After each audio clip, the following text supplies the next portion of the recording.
வாழ்க்கையில் தோற்றுப்போய் முடங்கிப் போயிருக்கிறீர்களா?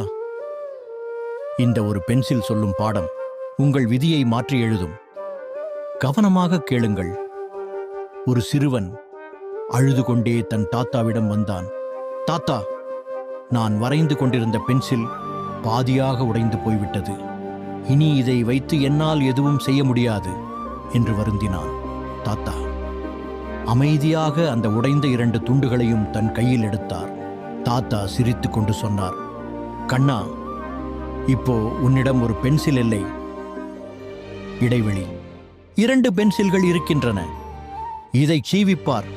சின்ன energy increase. சிறுவன் சீவியதும் அந்த 2 துண்டுகளும் அழகாக எழுத தொடங்கின. தாத்தா மெதுவாக சொன்னார், வாழ்க்கை உன்னை உடைக்கும் போது நீ முடிந்து விட்டாய் என்று நினைக்காதே. அழுத்தமாக, நீ இப்போது இன்னும் கூர்மையாகிவிட்டாய்.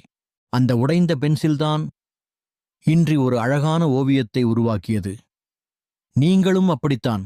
வலிகளும் உங்களை வீழ்த்துவதற்காக வருவதில்லை, உங்களை இன்னும் வலிமையாக்கி புதிய பாதையை உருவாக்குவதற்காகவே வருகிறது. உடைந்து போகாதீர்கள், உருமாறுங்கள்.